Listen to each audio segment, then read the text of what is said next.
Have you ever seen this illustration of an examiner asking different animals to climb a tree? This cartoon is often presented with a quote, which goes, "Everybody is a genius, but if you judge a fish by its ability to climb a tree, it will live its whole life believing that it's stupid." It's usually attributed to Albert Einstein, although apparently it's a misattribution. This particular illustration is frequently used to critique our modern education system. And while there are some educators that really appreciate the metaphor, there are others that find the illustration quite reductive and problematic. But my goal when using this illustration is not to focus the conversation on schools per se, but to widen the discussion of ableism and structural oppression beyond that scope. I usually use this illustration to ground 3 different activities. And I will say that this lesson is not about demonizing all tests or standards, but it's about fostering critical thinking about the origins of these standards and thinking through the implications that they have today. So if this sounds like it aligns with some of your learning objectives, keep watching. And as always, this is just an offering. I highly encourage you to take from this video what works and leave what doesn't. I've created a facilitator guide which details most of this activity. It's actually being used in several schools right now.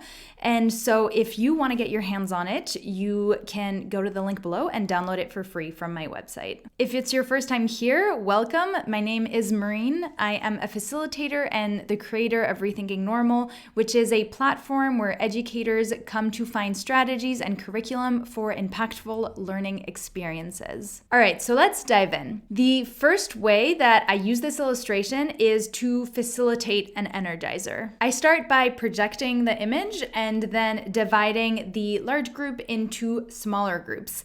And I give them the prompt, which is to come up with a caption for each animal on the drawing. This caption is, what do each of these animals say in response to the instructions that they must climb the tree? We're aiming for humor here. So tell the participants that if they can think of a caption that has some wit, some sarcasm, a pun, the craftier the better here. I even raise the stakes a little bit by telling them that the creator of the most unique caption will win a spot in the prestigious Fair Selections Hall of Fame. It's just a slide in my presentation where I showcase the winning captions from previous sessions. And getting featured in this Hall of Fame, where a bunch of classrooms are gonna see your best work, that's a pretty exciting opportunity, my friend. So once the 5 minutes are up, I ask each group to share with us their best caption in a theatrical voice, and we have a good laugh. We also decide which one is the most unique caption. This is all supposed to be in good fun, right? This is not a serious process. So find whatever deliberation method makes sense for your group. So that's activity 1 for you. It just provides a way to connect and get energized with some lighthearted fun. Moving on to phase 2, we engage with the image much more personally and explore its relevance to our lives. Here, participants are encouraged to reflect on situations in their own lives in which they have either felt like the fish or felt like the monkey. So situations in which they have felt totally lost and disabled, and situations where they have felt actually like they could perform highly with great ease. Sometimes I ask participants to journal about these questions first and then share their thoughts with the full group.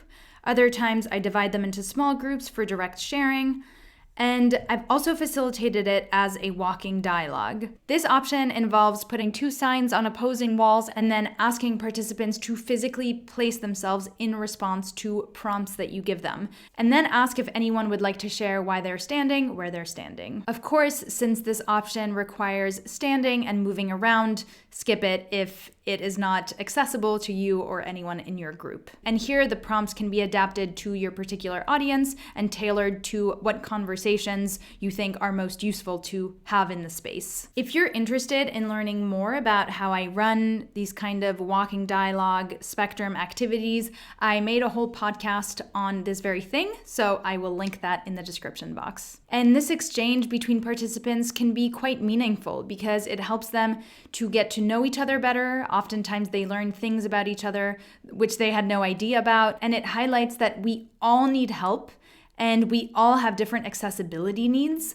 but our environment has normalized certain accessibility needs and accommodations and made others very scarce. In the third part, we transition from exploring how the illustration is relevant to us at an individual level, and we transition to its relevance at the structural level. To facilitate this shift, I tied back to the visual. I say that up until now, our focus has been on the individual animals, but now we are going to shift our focus to the tree and the examiner. So I often start by prompting the group with some open-ended questions. So tell me, what types of trees exist in our society? How are these trees selected? Who do they benefit? Who, on the other hand, is disadvantaged? Who are the examiners? What would it take for them to change the exam? Should they even change the exam? Then I like to make this exploration really more concrete, and once again, I divide up the participants and assign them to different stations. Each station has a large easel paper with a tree and a name of a standard exam or metric that is still widely used and accepted as neutral today.